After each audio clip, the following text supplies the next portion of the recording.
नमस्कार, मी विलास बडे. या बुलेटिनमध्ये आपल्या सगळ्यांचं स्वागत. बुलेटिनच्या सुरुवातीला बातमी महाचक्रीवादळासंदर्भातली आहे. हे चक्रीवादळ अंफन आता रौद्ररूप धारण केलेलं आहे.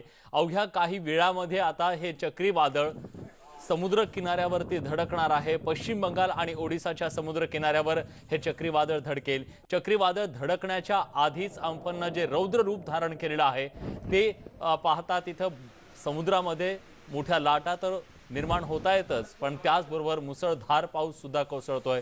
वाऱ्याचा वेग 180 किलोमीटर प्रति तास इतक्या वेगानं वारे वाहत आहेत आणि अशा सगळ्या परिस्थितीमध्ये तिथे अत्यंत हाय अलर्ट जारी करण्यात आलेला आहे. परिस्थिती नियंत्रणात ठेवण्यासाठी NDRF तिथं शर्थीचे प्रयत्न करत आहे. या सगळ्या परिस्थितीत पश्चिम बंगाल आणि ओडिशाच्या राज्यांना अतिसावधानतेचा इशारा देण्यात आलाय. सोसाट्याच्या वाऱ्यासह आलेल्या वादळानं ओडिशाच्या अनेक भागात मुसळधार पाऊस कोसळतोय. पश्चिम बंगालमधील दिघापासून 670 किलोमीटर आणि ओडिशातील पारादीपपासून 520 किलोमीटर अंतरावर बंगालच्या उपसागरात या वादळाचं केंद्र असून ते ताशी 14 किलोमीटर वेगानं उत्तर पूर्वेकडे सरकतंय. अंफन चक्रीवादळाच्या धोक्याच्या पार्श्वभूमीवर पश्चिम बंगालच्या किनारपट्टी भागातील सुमारे 3 लाख लोकांना सुरक्षित स्थळी हलवण्यात आलेलं आहे. तसंच वादळाचा धोका टाळण्यासाठी सर्व प्रकारची खबरदारी घेतली जाते. आवश्यक ती पावलं उचलली जात असल्याचा दावा पश्चिम बंगालच्या मुख्यमंत्री ममता बॅनर्जी यांनी केलेला आहे. तेव्हा या दोन राज्यांना सध्या या वादळाचा धोका आहे आणि हा धोका टाळण्यासाठी म्हणून तिथं युद्ध पातळीवर प्रयत्नांची शर्थ सुरू आहे. 3 लाखापेक्षा जास्त लोकांना सुरक्षित स्थळी तिथून हलवण्यात आलेलं आहे. एक मोठं स्थलांतर करण्यात आलेलं आहे, कारण जेव्हा चक्रीवादळ येतं तेव्हा यात अनेक जण घरं कोसळून असतील, झाडं कोसळून असतील, अनेक जण दगावतात, अनेकांना आपले प्राण गमवावे लागतात. आणि हे 3 दृश्य आहेत अंफन चक्रीवादळाच्या रौद्र रूपाची. समुद्राला एका बाजूला प्रचंड उधाण आलेलं आहे, किनाऱ्यावर उसळत्या लाटा आहेत, उंचच्या उंच लाटा समुद्राच्या किनाऱ्यांवर येऊन धडकतायत आणि दुसऱ्या बाजूला NDRF कडून आता त्या ठिकाणी आपल्या सगळ्या टीम तैनात करण्यात आलेल्या आहेत आणि परिस्थितीवर नियंत्रण ठेवलं जातंय. लोकांना आवाहन केलं जातंय, घोषणा केली जाते की सगळ्यांनी सुरक्षित राहावं, कोणीही बाहेर पडू नये. आणि एक मोठं संकट सध्या या दोन राज्यांच्या समुद्र किनाऱ्यावर येऊन धडकणार आहे. अवघ्या काही वेळात हे चक्रीवादळ धडकेल या समुद्र किनाऱ्यावरती. तेव्हा तिथली परिस्थिती नेमकी काय असेल, त्याचा वेग किती असणार आहे, कारण ज्या पद्धतीनं सांगितलं जातंय हवामान खात्याकडून ते पाहता ह्या वादळाचा वेग अतिप्रचंड असणार आहे. अत्यंत विध्वंसकारी असं हे चक्रीवादळ असणार आहे. त्यामुळे चिंता व्यक्त होतीये. पण त्याचबरोबर जेव्हा समुद्र किनाऱ्यावरती हे वादळ येतं तेव्हा काय नेमकं ते करतं, ते कशा पद्धतीनं पुढे सरकतं हे पाहणं तितकंच महत्त्वाचं आहे. एका बाजूला मुसळधार पाऊस कोसळतोय, सोसाट्याचा वारा आहे आणि तिकडे कोलकाता शहर जे आहे ते त्यातलं बंदर जे आहे ते सध्या बंद करण्यात आलेलं आहे. तिथली सगळी वाहतूक जी आहे ती काही काळासाठी थांबवण्यात आलेली आहे.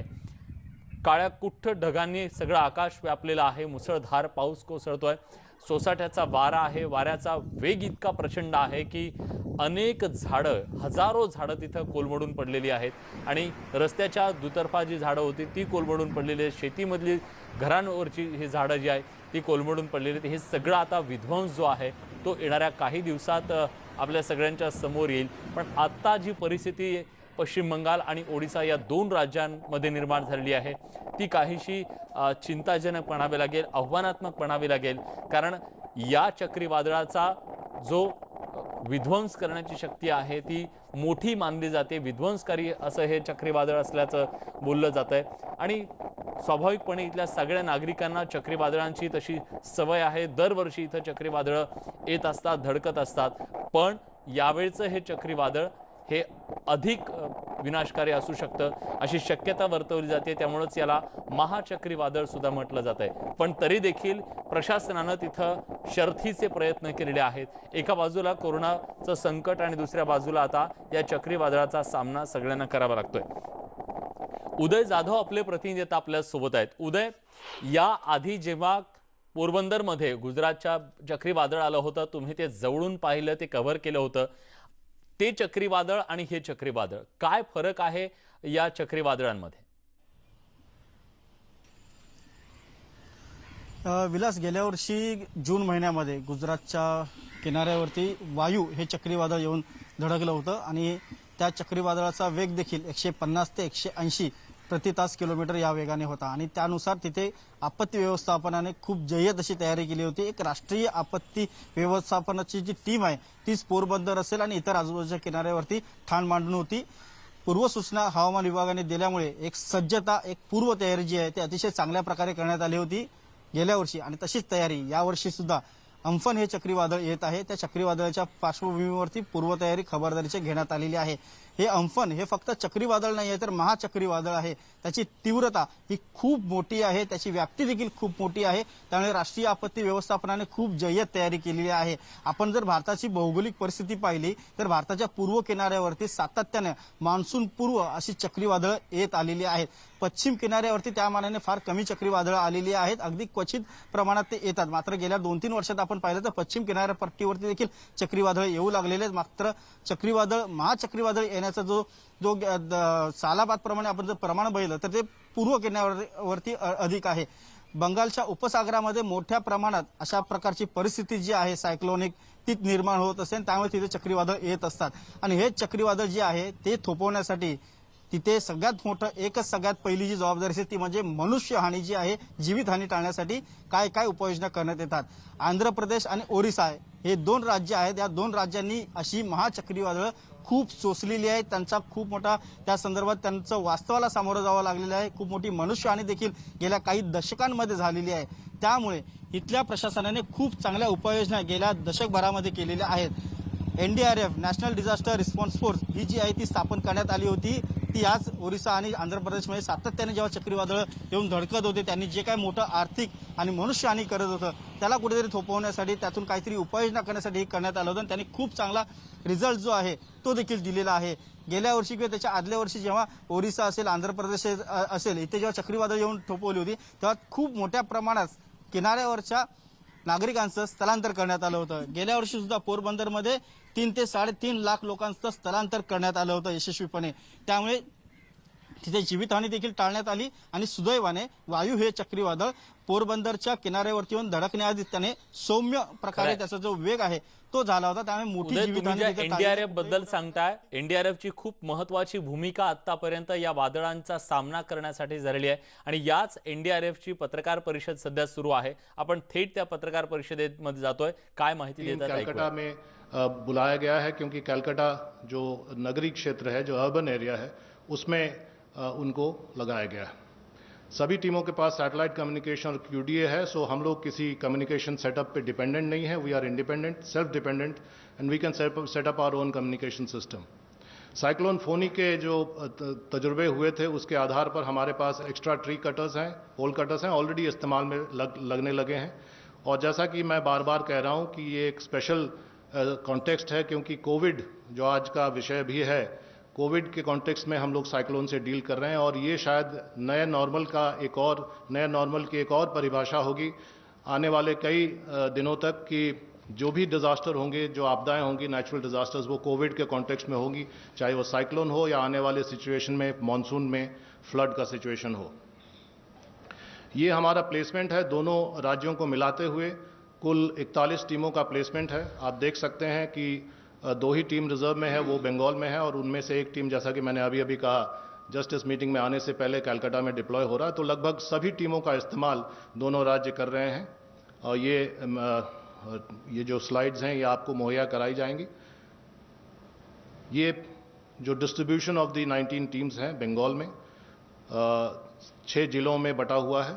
जिन जिलों पर ज़्यादा प्रेशर है वहाँ पर ज़्यादा टीमें लगी हुई हैं। ये डिप्लॉयमेंट का चार्ट है बंगाल के लिए केवल। आप देख सकते हैं कि जो डेल्टाइक एरिया है जहाँ से बे ऑफ बंगाल टच कर रहा है उस एरिया में ही ज़्यादा डिप्लॉयमेंट है। तेव्हा एनडीआरएफच्या वतीनं सांगितलं जातं आहे की या दोन्ही राज्यांमध्ये जवळपास 41 टीम एनडीआरएफच्या तैनात करण्यात आलेल्या आहेत। या वादळाचा सामना करण्यासाठी ते मैदानात उतरलेले आहेत आणि याबद्दल अधिक बोलण्यासाठी आता आपल्या सोबत हवामान विभागाचे उपमहासंचालक KS होसाळीकर आहेत। होसाळीकर, स्वागत आहे तुमचं या न्यूज 18 लोकमतच्या चर्चेमध्ये। जी परिस्थिती आता निर्माण झालेली आहे सर, या सगळ्या परिस्थितीमध्ये हे जे चक्रीवादळ आहे ते इतर वादळांपेक्षा वेगळं आहे असं म्हटलं जातंय. त्याचं वेगळेपण नेमकं काय आहे? अ, तसं बंगालच्या उपसागरामध्ये चक्रीवादळ निर्माण होणं जसं काही नवीन गोष्ट नाहीये. पण 1999 मध्ये ओरिसामध्ये ज्यावेळी सुपर सायक्लोन आलं होतं, जवळजवळ 1999 नंतर आता म्हणजे 2020 म्हणजे जवळजवळ 2 दशकापेक्षा जास्त कालावधीनंतर बंगालच्या उपसागरामध्ये अशा प्रकारचं एक सुपर सायक्लोन निर्माण झालं, ज्याची गती जी आहे सर्वसाधारण वाऱ्याचा जो सस्टेन स्पीड असतो, हवामान विभागाच्या जे डेफिनेशन्स आहेत त्याप्रमाणे जवळजवळ 225 किलोमीटर ताशी पेक्षा ज्यावेळी जास्त वाऱ्याचा वेग असतो त्यावेळी आपण त्याला सुपर सायक्लोन म्हणतो. तर 1999 ओरिसामध्ये ज्यावेळी अशा प्रकारचं सायक्लोन आलं होतं आणि त्यावेळी बरेच हजारो लोकांची जीवितहानी झाली होती. पण त्याच्यानंतर जे तंत्रज्ञान जे बदललं आहे, त्याच्यानंतर हवामान विभागाने जी प्रगती केली आहे पृथ्वी विज्ञान मंत्रालयाच्या मार्गदर्शनाखाली, तर मी असं म्हणतो की आता जी आकडेवारी आहे ज्याच्याकडे जीवितहानी होती ती फारच जास्त म्हणजे 50च्या खाली बऱ्याचदा असते. ती पण चक्रीवादळामुळे नसते, तर ती काही वेगळ्या कारणासाठी. गेल्या वर्षी 2019 मध्ये पण जर आपण बघितलं तर अरबी समुद्रामध्ये पण एक 4 नावाचं सुपर सायक्लोन तयार झालं होतं. तर फारच थोड्या अवधीमध्ये असं मी म्हणेन की गेल्या वर्षी अरबी समुद्रामध्ये 4 नावाचं सुपर सायक्लोन होतं आणि आता बंगालच्या उपसागरामध्ये अम्फन नावाचं सुपर सायक्लोन जे सर्वसाधारणतः 18-19 तारखेच्या दरम्यान त्याची तेवढी गती होती. तर ही एक त्याचं वैशिष्ट्य आहे की जवळजवळ 2 दशकानंतर बंगालच्या उपसागरामध्ये परत एक चक्रीवादळ सुपर सायक्लोनचं एवढं तीव्र तयार झालं. यामागचं नेमकं कारण काही सांगता येऊ शकेल सर? का अशा प्रकारची वादळं निर्माण होतात? सुपर सायक्लोन म्हणजे याचा वेग तुम्ही म्हणताय त्याप्रमाणे 225 किलोमीटर प्रति तास इतका वेग आहे त्याचा.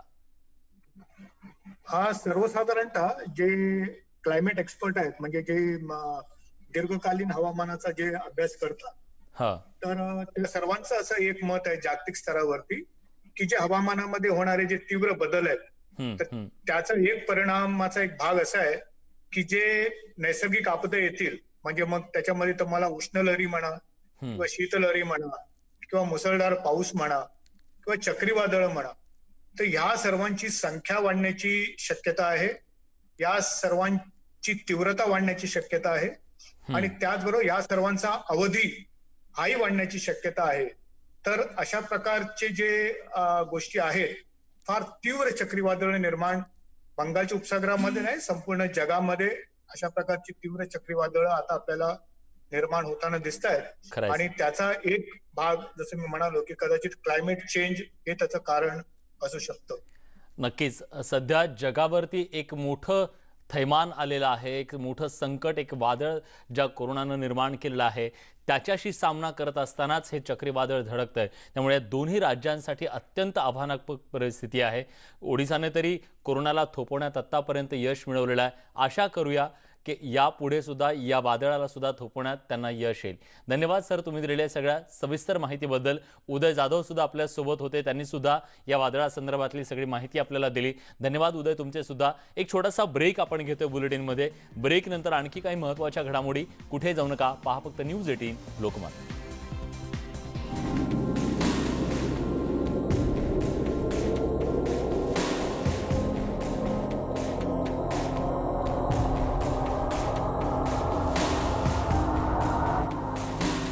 ब्रेक नंतर तुमचं पुन्हा एकदा स्वागत. पश्चिम बंगाल आणि ओरिसाच्या किनारपट्टीवर जे अम्फन चक्रीवादळ धडकणार आहे त्या पार्श्वभूमीवर एनडीआरएफची पत्रकार परिषद सुरू आहे. केंद्र सरकारची पत्रकार परिषद सुरू आहे. आपण थेट जातोय.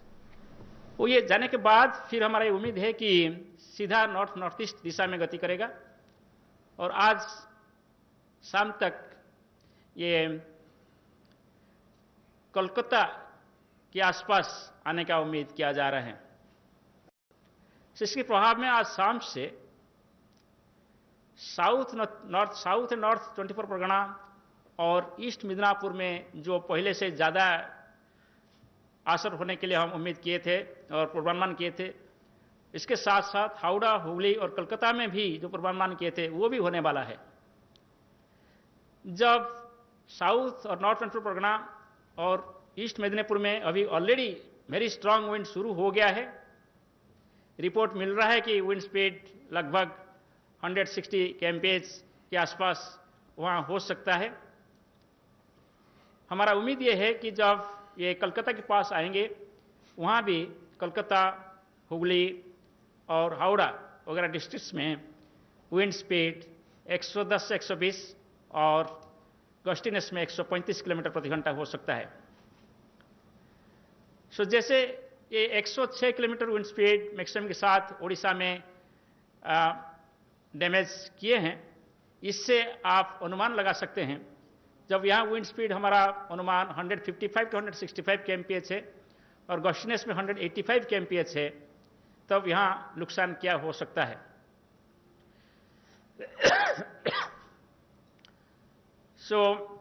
इसीलिए हम पहले से ही चेतावनी दिए थे और अभी भी हमारा चेतावनी जारी है। ये हमारा अभी का विंड स्पीड फोरकास्ट है।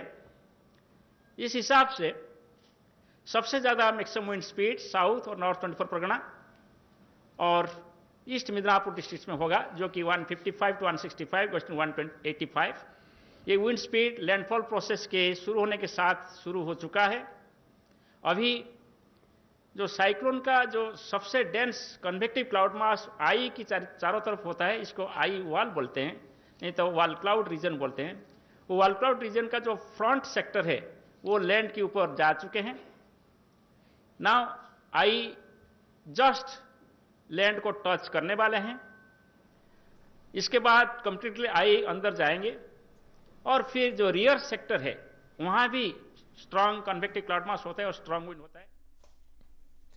हवामान खात्याची ही पत्रकार परिषद सुरू आहे। आपली नजर असणाऱ्या या पत्रकार परिषदेवर पण आता आपल्यासोबत उदय जाधव आपले प्रतिनिधी आहेत। उदय, सर्वसाधारणपणे जेव्हा असं एखादं चक्रीवादळ येतं, समुद्र किनाऱ्यावरती ते धडकतं, मानवी वस्त्यांमध्ये ते घुसतं, अशा वेळी याला थोपवायचं कसं, हा एक महत्त्वाचा प्रश्न असतो। एनडीआरएफ अशा वेळी नेमकं कसं काम करतं?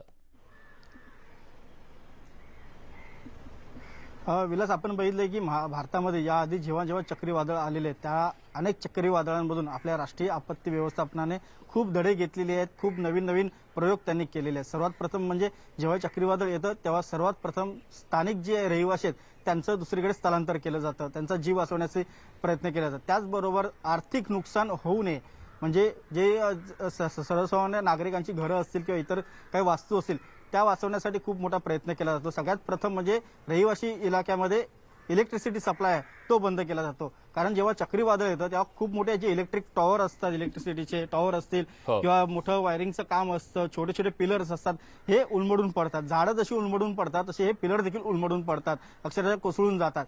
त्यामुळे तो धोका टाळण्यासाठी, कारण पाऊस देखील पडत असतो त्यावेळेला अशा वेळेला शॉर्ट सर्किटचा धोका खूप मोठा असतो, त्यामुळे आणखीन जीवितहानी होण्याची शक्यता असते। त्यामुळे इलेक्ट्रिसिटी सप्लाय हा पूर्णपणे बंद करणं, स्थानिक रहिवाशांचं इव्हॅक्युएशन करणं, त्यांना अन्यत्र हलवणं सुरक्षित ठिकाणी, आणि त्याचबरोबर जी स्थावर संपत्ती आहे तिचं देखील जतन करणं, तिचं देखील कुठे जास्त नुकसान होऊ नये यासाठी प्रयत्न केले जातात। आणि ह्या संपूर्ण चक्रीवादळाचं जे आता महाचक्रीवादळामध्ये रूपांतर झालेलं आहे अम्फनचं, त्याचा मागोवा जो आहे अवकाशातले उपग्रहांच्या मार्फत देखील घेतला जात आहे। त्याचबरोबर नौसेना असेल आणि तटरक्षक दल असेल, या नौदल आणि तटरक्षक दलांचे देखील हेलिकॉप्टर्स जे आहेत ते सतत याचा मागोवा घेत आहेत, संपूर्ण पाठपुरावा करत आहेत। आणि एक प्रकारे त्याचा जो मार्ग आहे उपग्रहाने दर्शवलेल्याप्रमाणे, त्याचबरोबर जे आपले नौदलाची विमान असतील, हेलिकॉप्टर असतील, ते देखील दूर अंतरावरून या संपूर्ण गोष्टीचा मागोवा घेत आहे। आणि स्थानिक जे जमिनीवरती ग्राउंडवरती एनडीआरएफच्या टीम असतील त्यांना सातत्याने त्याचे रिपोर्ट्स पाठवत असतात की कुठल्या दिशेला नेमकं हे सरकते, कुठल्या गावाकडे आणि कुठल्या पॉईंटकडे हे जात आहे। सध्या जे काय हवामान विभागाने आपल्याला सांगितलेली माहिती त्यानुसार हे पश्चिम बंगालच्या समुद्र किनाऱ्यावरती आणि बांगलादेशच्या समुद्र किनाऱ्यावरती अगदी मध्यभागी येऊन हे धडकणार आहे। आणि हा संपूर्ण जर भौगोलिक प्रदेश जर आपण बघितला, हा खूप मोठा प्रदेश जो आहे तिथे मँग्रोव्हचं खूप मोठं जंगल आहे, सुंदरबनचं जंगल जे आपण ज्याला हो. बोलतो, मँग्रोव्हचं जंगल मोठ्या प्रमाणात आहे. एक प्रकारे मँग्रोव्ह जे आहे तीव्रांशी झाडं ही एक नैसर्गिक भिंत असतात. समुद्रातून किती मोठ्या लाटा आल्या, सुनामी सारख्या जरी लाटा आल्या तरी त्यांना थोपवण्याची क्षमता या तीव्रांच्या झाडांमध्ये असते. त्यामुळे त्यांना नैसर्गिक भिंत म्हणून संबोधलं जातं. जेव्हा अशी चक्रीवादळ येतात त्या चक्रीवादळांना देखील थोपवण्याचं काम जे आहे या तीव्रांच्या झाडांमध्ये सक्षमता असते. त्यामुळे या तीव्रांच्या झाडांची खूप मोठी मदत होणार आहे. मात्र जसं आपण भारतीय प्रशासन असेल, बांगलादेशचं प्रशासन असेल, ते माणसांना वाचवण्यासाठी त्यांचं स्थलांतर करत असतं. मात्र सगळ्यात मोठी जर हानी कुठे होत असेल ते जे मुके जनावर असतात स्थानिक ठिकाणी त्यांचं होत असतं. कारण जेव्हा आपण पोरबंदरला बघितलं तेव्हा तिथे देखील माणसांचं स्थलांतर केलं गेलं होतं, मात्र मुक्या जनावरांचं स्थलांतर करता येत नव्हतं. त्यामुळे असे जे मुकी जनावर असतात त्यांचे खूप हाल होत असतात. जेव्हा हे चक्रीवादळ येऊन धडकतं त्यावेळेला खरंच मुक्या जनावरांना कुठेतरी सुरक्षित ठिकाणी ठेवणं हे आवश्यक होऊन जातं. कारण त्यांना हे चक्रीवादळ कुठे आणि कसं घेऊन जाईल, त्याचा तडाखा त्यांना किती भेटेल, हा एक खूप मोठं गोष्ट जी असते. आणि या ती सगळ्यामध्ये सावधानपूर्वक पर्यावरणाची सुद्धा मोठी हानी होत असते. अनेक झाडं उन्मळून पडत असतात. खरं तर एका झाडाला इतकं मोठं होण्यासाठी काही वर्ष लागतात, पण एका वादळानं ती सगळी उन्मळून पडत असतात. धन्यवाद उदय, तुम्ही अत्यंत सविस्तरपणे ही सगळी माहिती दिली आणि सगळ्यांना या चक्रीवादळाचा स्वभाव नेमका कसा असतो आणि नेमकं कसं त्याला सामोरं जायचं असतं याबद्दल सुद्धा तुम्ही सविस्तरपणे सांगितलं. त्याबद्दल तुमचे धन्यवाद. बुलेटिनमध्ये आपण इथेच थांबतोय. ताज्या घडामोडींसाठी बघत रहा न्यूज 18 लोकमत.